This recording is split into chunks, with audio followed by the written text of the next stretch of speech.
लेकिन auto immunity के अंदर क्या होता है कि जो हमारी बी सेल्स होती हैं और टी सेल्स होती हैं वो ऑटो टॉलरेंट नहीं रहती हैं। मतलब कि वो हमारे खुद के होस्ट के प्रोटीन और हमारे खुद के सेल्फ एंटीजन होंगे, उनके खिलाफ इम्यून रिस्पॉन्स क्रिएट करना या जनरेट करना स्टार्ट कर देती है। तो पहला पॉइंट वही लिखा हुआ है कि हेल्दी इंडिविजुअल के अंदर जो बी सेल्स होंगी और टी सेल्स होंगी वो ऑटो टॉलरेंट होती हैं।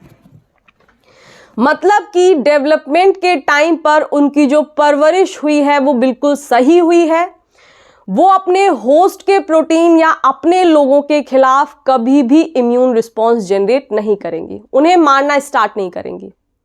लेकिन जब होस्ट की बॉडी के अंदर ऑटो इम्यून रिस्पॉन्स क्रिएट होना स्टार्ट हो जाए तब बी और टी सेल्स ऑटो टॉलरेंट नहीं रहती।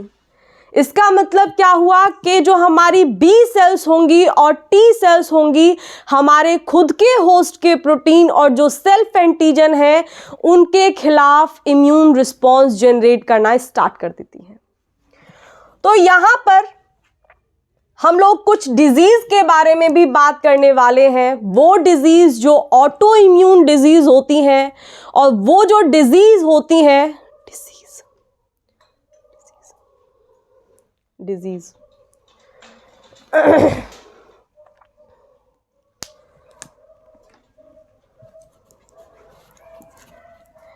तो यहां पर हम लोग कुछ डिजीज के बारे में भी बात करने वाले हैं। वो डिजीज जो ऑटो इम्यून रिस्पॉन्स जब होस्ट की बॉडी में जनरेट होना स्टार्ट हो जाता है तो उसके बाद होती है।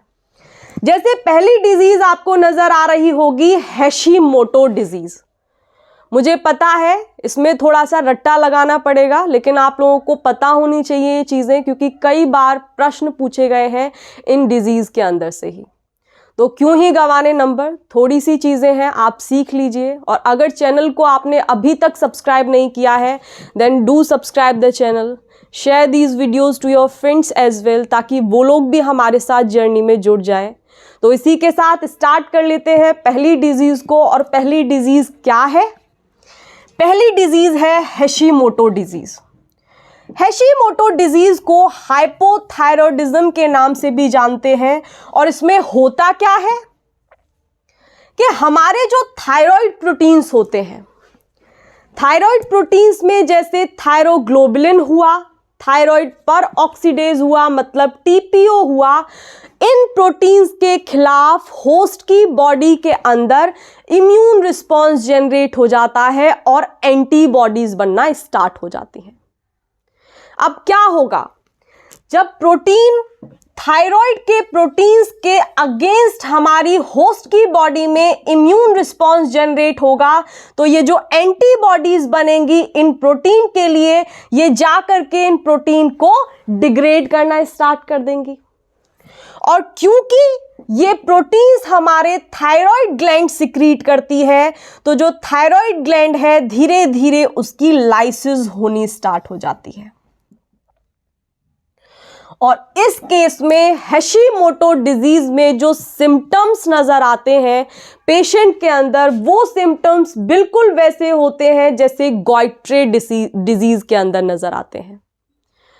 तो पहली जो डिजीज है, क्योंकि इनमें से क्वेश्चंस पूछ लिए जाते हैं, आई नो ये थोड़ा रट्टा वाला काम लग रहा होगा और कोई ऐसा कंसेप्ट नहीं है जिसे हमें समझना पड़े, लेकिन स्टिल क्योंकि क्वेश्चंस पूछे जाते हैं तो मुझे नहीं लगता कि आप लोगों को टॉपिक्स छोड़ने चाहिए, क्योंकि प्रोबेबिलिटी ज़्यादा हो जाती है अगर आप लोग टॉपिक्स नहीं छोड़ते हो आपके सिलेक्शन की।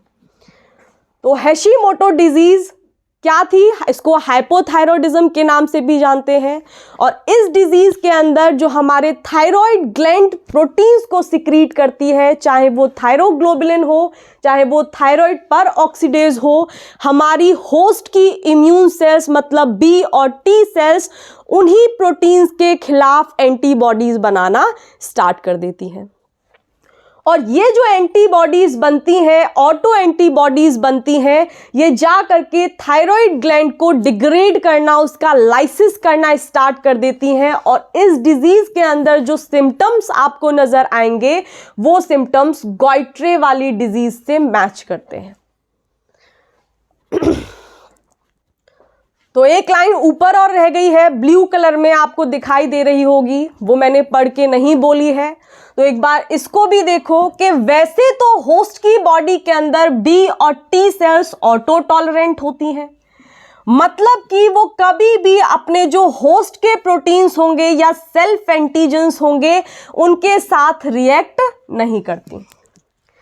लेकिन जब टी और बी सेल्स अपने ऑटो एंटीजन या फिर सेल्फ एंटीजन के खिलाफ इम्यून रिस्पॉन्स जनरेट करना स्टार्ट कर दें तो उसी कंडीशन को हम नाम देते हैं ऑटो इम्यूनिटी। जैसे पहली डिजीज हम लोगों ने देखी हैशीमोटो डिजीज, वहीं पर एक दूसरी डिजीज लिखी हुई है नीचे जिसका नाम है ऑटो इम्यून एनीमिया। और ये जो ऑटो इम्यून एनीमिया होता है ये भी दो तरीके का होता है, पहला हीमोलाइटिक एनीमिया और दूसरा पर्नीशियस एनीमिया। तो हीमोलाइटिक एनीमिया में क्या होता है कि हमारे जो आरबीसी के ऊपर कार्ब्स के रेसिड्यूज प्रेजेंट होते हैं, कार्ब्स के एंटीजन प्रेजेंट होते हैं, हमारी होस्ट की जो इम्यून सेल्स हैं यानी बी और टी सेल्स ये उन कार्ब्स के रेसिड्यूज के अगेंस्ट इम्यून रिस्पॉन्स जनरेट करना स्टार्ट कर देती हैं। और इससे क्या होगा, आरबीसीज की लाइसिस होनी स्टार्ट हो जाएगी। और जैसे ही आरबीसीज की लाइसिस होनी स्टार्ट हो जाएगी तो उस कंडीशन को हम बोलते हैं एनीमिया। और क्योंकि कार्ब्स के रेसिड्यूज के लिए इम्यून रिस्पॉन्स जनरेट हो रहा है या फिर अपनी एंटीबॉडीज ऑटो एंटीबॉडीज बन रही हैं जो आरबीसीज के ऊपर उनके सरफेस पर जो कार्ब्स के रेसिड्यूज प्रेजेंट हैं उनको जा करके ख़त्म कर रही हैं, तो धीरे धीरे ये जो हमारा आरबीसीज हैं उनका लाइसिस होना स्टार्ट हो जाएगा। और ये जो कंडीशन होती है इसको हम नाम देते हैं हीमोलिटिक एनीमिया। उसी तरीके से एक दूसरा भी ऑटो इम्यून एनीमिया है जिसको हम पर्नीशियस एनीमिया बोलते हैं। और इन दोनों एनीमिया में क्या अंतर है वो भी आपको दिखाई देगा। ये जो पर्नीशियस एनीमिया होता है इस एनीमिया के अंदर एंटीबॉडीज यानी हमारी जो बी और टी सेल्स ऑटो एंटीबॉडीज बनाती हैं वो एक इंट्रिंसिक फैक्टर के लिए बनता है, यानी ये जा करके उस इंट्रिंसिक फैक्टर पे हमला कर देती हैं। और वो जो इंट्रिंसिक फैक्टर होता है वो विटामिन B12 के अपटेक के लिए ज़रूरी होता है। और जैसे ही उस इंट्रिंसिक फैक्टर के अगेंस्ट ऑटो एंटीबॉडीज बनना स्टार्ट हो जाती हैं तो ये उस फैक्टर को ख़त्म करना स्टार्ट कर देती हैं, उसकी कमी होने लगती है जिसके कारण विटामिन B12 का अपटेक इंटेस्टाइन में नहीं हो पाता। तो ये अंतर होता है हीमोलिटिक एनीमिया और पर्नीशियस एनीमिया के बीच में। आई होप आप लोगों को समझ में आ रहा होगा। अगर नहीं आ रहा है तो आप लोग मुझे कमेंट बॉक्स में अपनी क्वेरीज भेज सकते हैं या फिर आप लोग मुझे मेल भी कर सकते हैं, मैं रिप्लाई करने की कोशिश करूंगी। और अगर चैनल को अभी तक सब्सक्राइब नहीं किया है देन चैनल को सब्सक्राइब कर लीजिए, क्योंकि इम्यूनोलॉजी ख़त्म करने के बाद हम लोग सिग्नलिंग स्टार्ट करने वाले हैं। तो अगर आप लोगों को जुड़ना है then you guys are welcome. इसी के साथ आज के लिए इतना ही, बाय।